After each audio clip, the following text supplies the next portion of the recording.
Allô?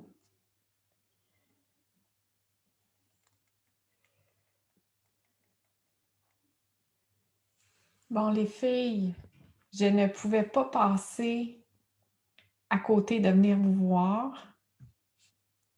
2 petites secondes, je m'installe, je suis à vous. J'attends aussi que vous arriviez, tu sais. Vous ne le saviez pas que j'allais m'en venir. Euh, allô, allô? N'hésitez pas à me dire un petit coucou ou à me faire un petit signe de Tom's quand vous arrivez, comme ça je vous vois.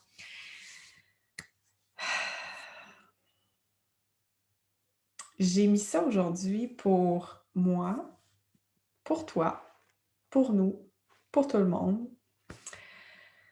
C'est un t-shirt Phenomenal Woman. C'est un... T'avais vu que c'était un t-shirt, je le sais. Mais c'est tiré de Maya Angelou, son poème qu'elle avait fait qui s'appelle Phenomenal Woman. T'es une femme, t'es phénoménale. Donc, t'es une Phenomenal Woman, c'est sûr et certain.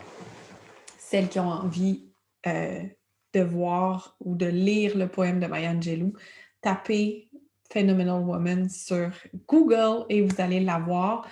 Et aujourd'hui, j'ai envie de vous faire des messages parce qu'il y a des choses qui me sont montées aujourd'hui par rapport à la Journée internationale de la femme, puis j'avais envie de venir le partager ici. Donc, première des choses, ce matin, je cherchais une affiche Journée internationale de la femme. Je cherchais comme un truc à mettre en ligne et j'ai pas vraiment trouvé, donc c'est pour ça que je l'ai pas mis. Puis ce que je voyais, c'était beaucoup des petites affaires roses avec des fleurs comme « Oh, Happy Women's Day ». Un matin, ça m'a mis de mauvaise humeur. Pas de mauvaise humeur pour toute la journée, là. Mais c'est quand même venu à l'intérieur comme c'est pas un Happy Women's Day avec des petites fleurs, puis oh, vous êtes toutes cute. Non! Je sentais en dedans de moi la femme sauvage, wild, qui fait comme qui est là, qui est présente, qui est authentique, qui est intense, qui est toute là, toute pleine d'émotions, de passion, de feu intérieur. C'est ça, les femmes qu'on a besoin en ce moment parce que, puis j'adore le rose, puis j'adore les fleurs, là, ça n'a pas rapport. Mais je me disais, la Journée internationale des droits de la femme, c'est pour nous rappeler qu'on a encore crissement du chemin à faire. Moi, j'habite en Allemagne, vous êtes au Canada, il y a plein de femmes en Europe aussi, dans d'autres pays. Dans certains pays industrialisés, on peut dire que la situation de la femme est relativement bonne. Mais il y a encore beaucoup trop d'endroits sur Terre, il y a encore beaucoup trop de femmes qui sont dans des situations qui ne sont pas nécessairement équitables, qui sont encore où tu as l'impression que la femme est comme en dessous du chien, tu sais? Genre, il y a l'homme, son chien, puis la femme en dessous. Puis, tu sais, les filles, je regarde, je vais vous faire un espèce de melting pot, là, comme si on était des amis assis à côté du divan, là, je vous parle de ça. Aujourd'hui, j'ai écouté l'interview de Meghan Markle avec Harry puis Oprah Winfrey. Puis ça m'a vraiment beaucoup touchée parce que je me dis, tu sais, cette femme-là, c'est pas évident ce qu'elle a vécu d'arriver dans, tu sais, elle n'est pas née princesse, elle, puis elle arrive dans une espèce de monarchie où il y a comme des murs en béton. C'est comme ça que ça marche, puis c'est comme, hey, j'ai tout fait. Moi, c'est pas compliqué, là. J'ai tout fait complètement. Puis je me disais, aujourd'hui, j'en parlais avec mon chum, puis au souper, puis il me disait, ben là, moi, je trouve qu'elle capote un peu, là, c'est pas la fin du monde. Puis là, ma face a comme changé. J'ai eu une espèce de calme qui est venu à l'intérieur de moi. Là, j'ai parlé avec mon chum pour y faire voir, y faire élargir son spectre de vision. Parce que pour moi, l'histoire de Harry puis Meghan, ça représente quand même une institution, relation homme-femme, relation de mariage, relation de ce qu'on attend de la femme, boîte qu'on peut avoir. Puis tu sais, les filles, moi, même si je suis mariée, là, des fois, l'institution du mariage me fait étouffer complètement. Sérieux, là, des fois, je suis comme, qu'est-ce que je fais mariée? Parce que, autant pour moi que pour l'homme, là, mais il y a des cadres qui sont là, qui peuvent être étouffants, rabaissants. Et aujourd'hui, en tant que Journée internationale des droits de la femme, je veux qu'on se rappelle que nous, on a quand même encore beaucoup de chemin à faire, mais on est quand même choyés. On est quand même dans un luxe aujourd'hui où on se dit: «On reprend notre pouvoir, je reprends ma voix, je reprends ma responsabilité sur ma destinée, sur ma vie». Puis on a besoin de le faire, les filles, parce qu'il y a encore plein de femmes aujourd'hui qui n'ont pas ce luxe-là, qui n'ont pas la possibilité parce que ils habitent dans un environnement X, Y, Z qui les empêche complètement et on se doit d'être là les unes pour les autres.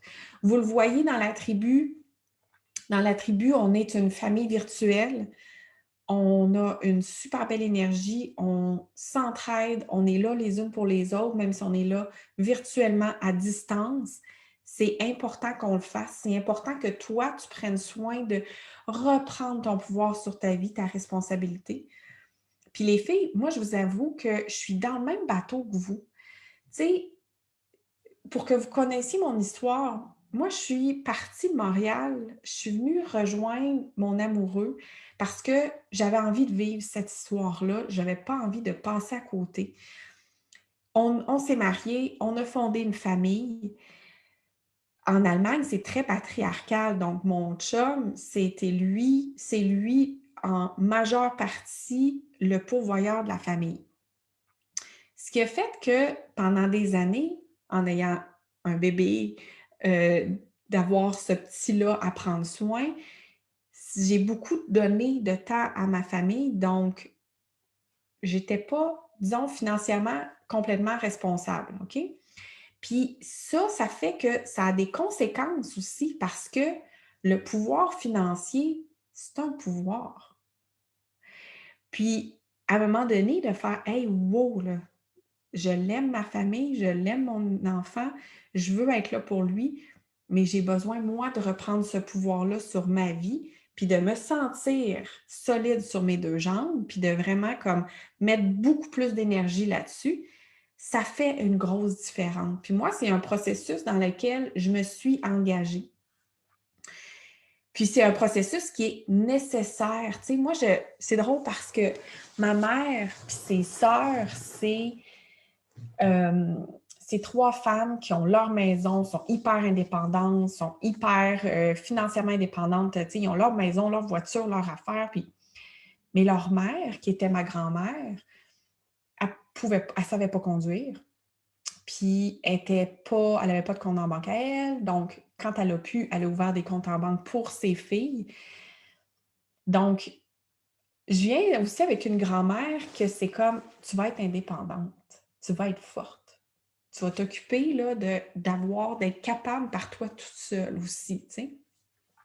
Et ça, les filles, c'est un processus dans lequel je suis aussi parce que je suis capable toute seule, mais il y a longtemps, j'ai eu vraiment ce feeling-là que «Oh my God, je ne suis pas capable toute seule». J'ai été élevée avec des Walt Disney, qu'il y a un prince qui débarque sur son cheval blanc puis qui sauve la princesse. Moi, je suis née avec ça. Fait que mon chum, quand il est arrivé dans ma vie, c'était mon prince qui me sauvait. Puis j'y laissais entière responsabilité de ma vie, puis de tout ça. Moi, je suivais. Donc, ça a été pour moi un éveil de faire: «Hey Féroce, non, non, non, tu reprends ton pouvoir puis tu te responsabilises. Mais ça, les filles, quand c'est la Journée internationale des droits de la femme, pour moi, là, ça vient encore plus fortement parce que je vous parle de ma grand-mère qui s'appelait Marie-Ange. Marie-Ange qui a toujours dit non, comme elle a pris toujours beaucoup de décisions dans la famille, puis dans la business qu'elle avait avec son mari, mon grand-père, mais elle a enseigné à ses filles à être indépendantes. Pour ça, je vais vous parler aussi de mon autre grand-mère. Mon autre grand-mère qui est algérienne, mon autre grand-mère qui, je ne l'ai pas beaucoup connue, puis je vous avoue que les fois où je l'ai connue, je vous montrerai les photos, j'ai toujours pleuré quand elle voulait me prendre, à m'étouffer, même quand j'étais un bébé, là, je m'en souviens. Mais ma grand-mère, algérienne, elle a eu son premier enfant à 14 ans. Elle s'est faite marier alors qu'elle était une adolescente, puis que ce qu'elle aurait voulu, au lieu de marier un homme, c'est d'aller jouer dans la rue avec ses petites amies. Donc, elle est devenue une maman alors qu'elle-même était encore une jeune adolescente qui n'est pas rendue à ce stade-là. Donc, moi, quand elle m'a rencontrée, j'étais sa poupée, tu sais. C'est comme ça. Donc, ma grand-mère, elle a jamais, cette grand-mère paternelle-là, elle n'avait pas de certificat de naissance. Aucun de ses enfants, même elle, ne savait pas sa date de naissance. C'est pas important, c'est juste une fille qui naît. On ne va pas y faire un certificat de naissance. Hein?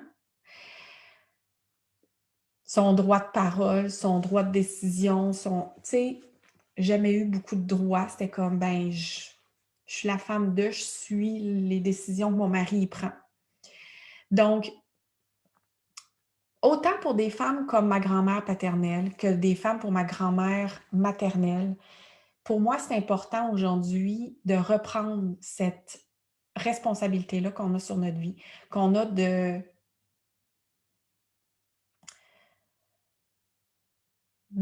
mettre tout notre potentiel sur la table, de l'essayer, d'explorer, puis d'aller de l'avant dans tout ça, les filles, parce que dans ma lignée familiale, dans la lignée familiale de femmes qui sont là, qui sont venues avant moi, je porte un bagage de femmes qui n'ont pas pu, un bagage de femmes qui ont été peut-être liées, qui ont été mises sous silence, qui n'ont pas eu le choix, qui n'ont pas pu prendre de décision ou d'action.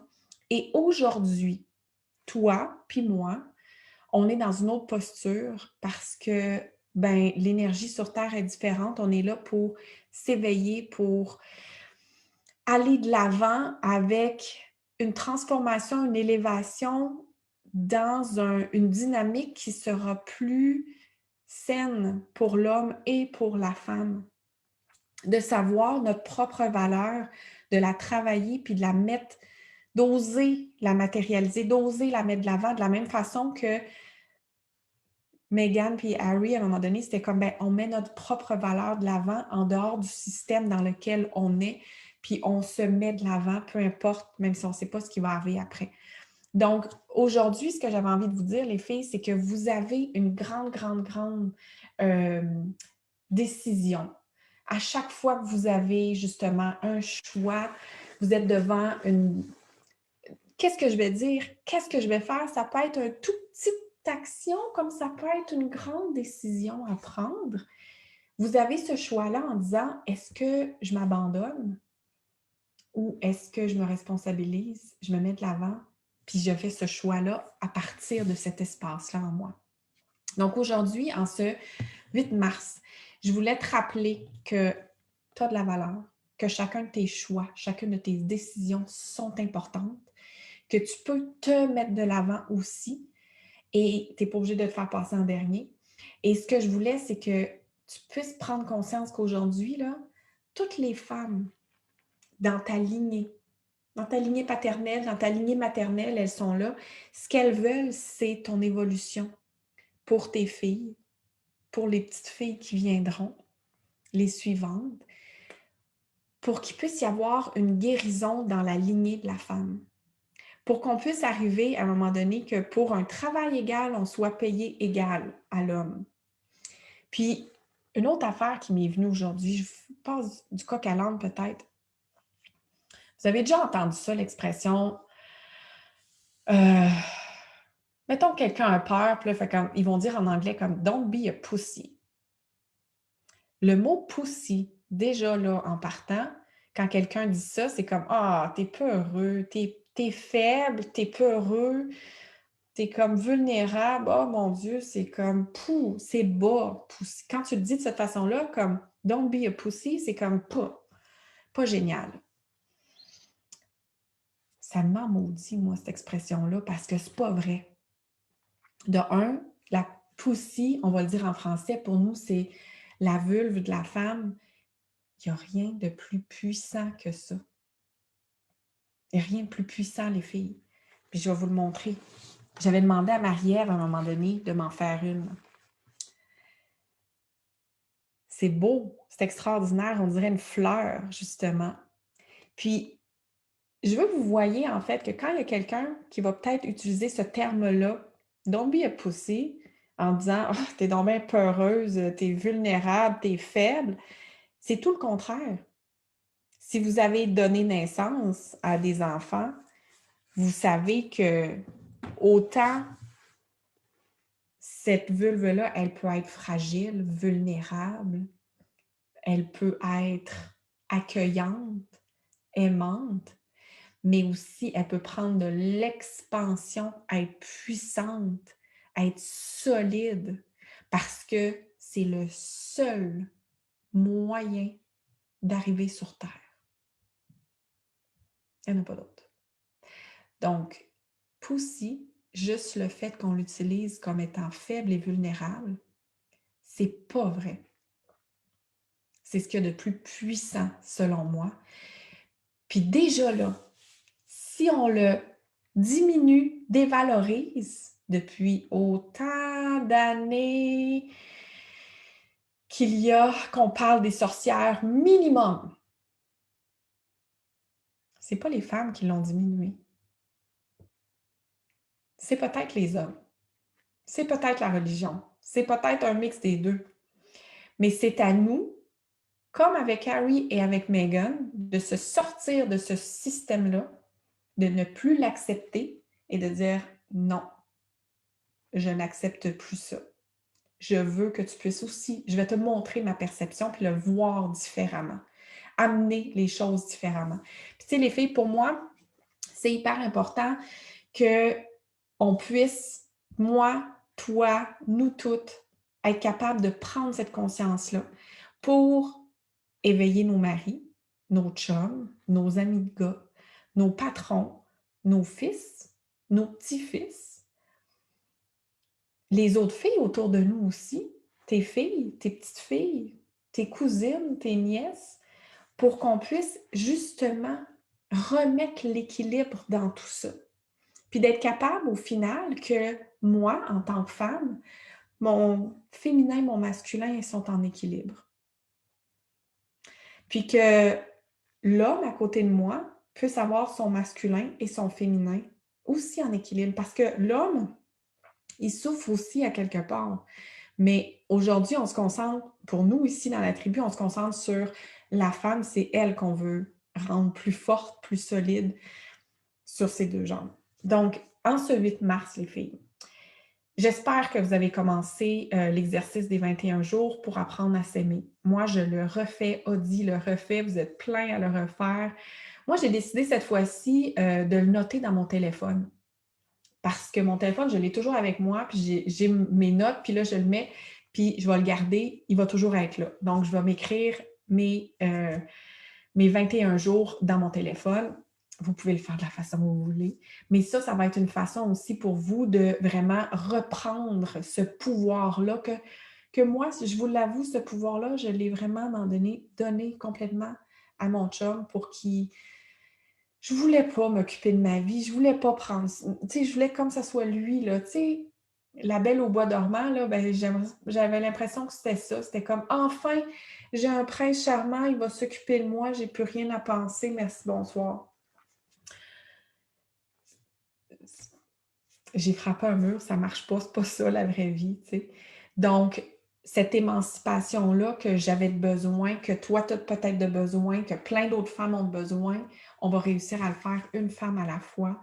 Et la journée de la femme, pour moi, oui, c'est le 8 mars, mais c'est à tous les jours. C'est à tous les jours que ça doit être notre journée pour être capable justement de reprendre ce pouvoir-là. Puis, vous savez, aujourd'hui, tantôt, quand je parlais avec mon chum, puis que j'étais très, très calme, mais j'avais une fermeté. Puis je disais, tu comprends pas, t'es fermé, t'es vraiment étroit d'esprit dans ça, puis je vais te montrer ce que moi je veux dire. Puis j'y ai fait des parallèles avec euh, avec ma propre existence, tu sais. Pas que je me compare à Meghan Markle, mais presque, OK? Je vous raconte un truc. Bon, mon père est algérien, ma mère est québécoise. Ma mère a les yeux bleus, le teint blanc, les cheveux raides, tu sais. Bon, moi, je suis un peu plus foncée, ma peau est foncée. Si je vais dehors l'été, je deviens très, très foncée. J'ai les cheveux frisés, le teint basané, les yeux bruns. Bon, j'ai un prénom qui s'appelle Féroze aussi, donc c'est ça. C'est un peu exotique. Donc, pour moi, j'appartiens au BIPOC. Donc, People of Color. Donc, je suis quelqu'un de couleur parce que je ne suis pas blanche. Et il y a une époque, ça faisait pas longtemps que j'étais avec mon chum, ça faisait pas longtemps que j'étais en... Je me souviens même pas si on était mariés ou pas. On est à un souper de famille, dans sa famille, et là, sa mère, à un moment donné, elle parle, jase, puis elle dit, ben, tu sais, c'est ça, elle dit, c'est comme, tu sais, t'as pas envie que ton chum arrive, que ton fils arrive avec une blonde qui est noire. T'as pas le goût de ça, tu sais, en tant que parent. Alors moi, je dis, ben, je suis peut-être pas noire, mais je suis pas blanche non plus. Ah, mais toi, c'est pas grave, c'est pas grave. Ah, OK. Ça, les filles, ça m'est arrivé plusieurs fois. Donc, je peux comprendre qu'avec Meghan, puis dans la famille royale, ça peut faire comme Oh my God, je peux plus tolérer ça. Puis quand je l'ai expliqué tout à l'heure avec mon chum, il a fait Ah, OK, j'avais pas vu ça. J'avais pas compris ça, j'avais pas.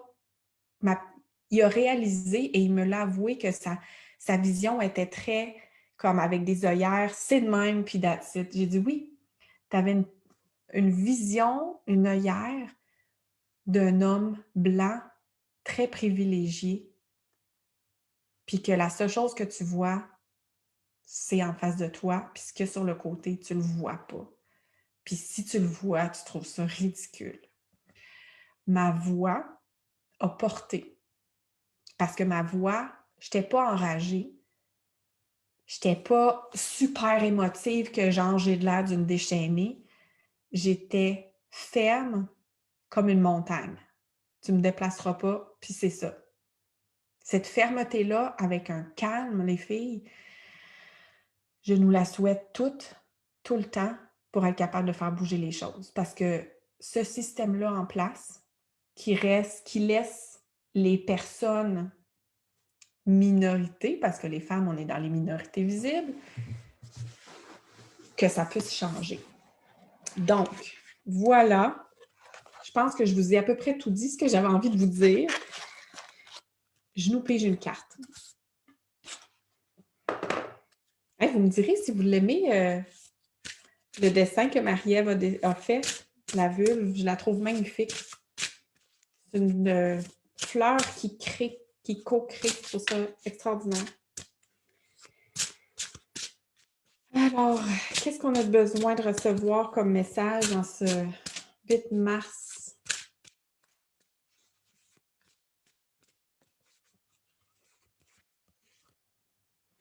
Une de mes cartes préférées en plus.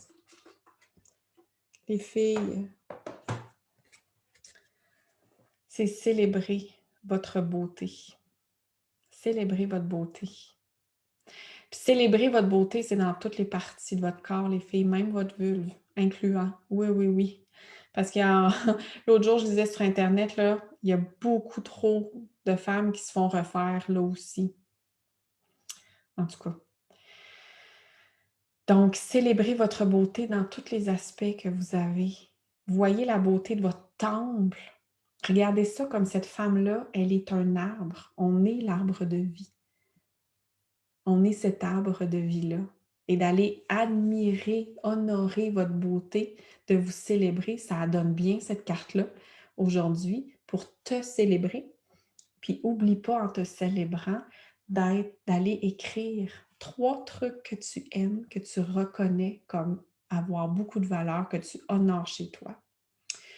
Donc les filles, vous me direz, vous, si ça vous parle, vous me direz si par rapport à ce que j'ai exprimé, comment vous vous sentez par rapport à tout ça. Puis tu sais, je vous parle de ça aujourd'hui parce que moi, c'est un sujet qui me touche énormément. Je me souviens, j'étais à l'université, puis j'avais fait un travail qui disait que les femmes sont encore, 50% des femmes sont vivent en dessous du seuil de la pauvreté parce qu'on est des nourricières, on va donner beaucoup à nos familles, à nos enfants, et à cause de ça, on s'appauvrit énormément. Ça m'a toujours beaucoup frustrée. Et vous savez aussi, avec la formation S'exprimer que je donne avec Audie, je la donne, mais à chaque fois que je la donne, ça me travaille moi aussi et je m'exprime de plus en plus sur des sujets qui peuvent être délicats parce que si vous regardez l'histoire, même la Bible, l'histoire a été écrite par des hommes. Vous voyez où on en est rendu? Et c'est l'heure qu'on réécrive l'histoire avec des voix de femmes, avec une perception féminine. Et pour ça, les filles, on a besoin de ta voix. On a besoin que tu t'exprimes, que tu apprennes à t'exprimer, que tu apprennes à sortir ce qui est au fond de tes tripes, au fond de ton cœur. Dans ton toi, on a besoin que tu t'exprimes. C'est par toi que le changement va commencer. C'est ça qui est extraordinaire. Il va commencer peut-être à t'exprimer avec une personne. Il y a peut-être une personne avec qui c'est plus difficile pour toi de faire valoir ton point. C'est pour ça que c'est important. Pour nous, s'exprimer, c'est ça. On travaille les 5 piliers pour que tu sois capable de comprendre qu'est-ce que toi, tu as de besoin, qui est unique pour que tu puisses t'exprimer à ton maximum. Puis tu vas te rendre compte que des fois, tu l'as, des fois, tu ne l'as pas. Mais de plus en plus, ça va s'intégrer, toutes tes cellules vont s'intégrer, puis ils vont te faire « OK, je m'exprime de plus en plus ». Donc, les filles, pour celles qui ont envie, là, gardez ça en tête. Audie et moi, on fait un week-end de s'exprimer. C'est le 10 et 11 avril prochain.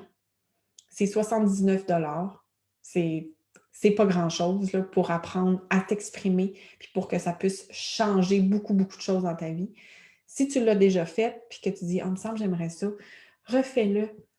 Refais-le. Moi, ça fait 6-7 fois que je le fais, puis à chaque fois, ça me fait du bien, puis à chaque fois, j'apprends moi-même parce qu'on enseigne ce qu'on a besoin d'apprendre et on apprend à chaque fois qu'on enseigne. Donc, si tu l'as déjà fait, tu peux le refaire aussi. Hein. Il n'y a aucun souci. Donc, les filles, je veux avoir votre feedback. Challengez-moi. Parlez-moi, vous, de votre propre histoire. Parlez-moi de votre lignée familiale. Parlez-moi des guérisons que vous vivez. Parlez-moi de ce que vous ressentez aujourd'hui dans cette Journée internationale de la femme. Parlez-moi. Raconte-moi qu'est-ce qui se passe pour toi, raconte-moi où tu es fière de toi, où tu t'es exprimé, raconte-moi comment tu t'es exprimé, puis sur quel sujet, tout ça, là, je veux tout savoir. Je veux juste te rappeler, avant de te quitter, que tu es phénoménal. Je t'embrasse, merci d'être là, merci de te transformer avec nous, parmi nous. Je t'aime. Ciao.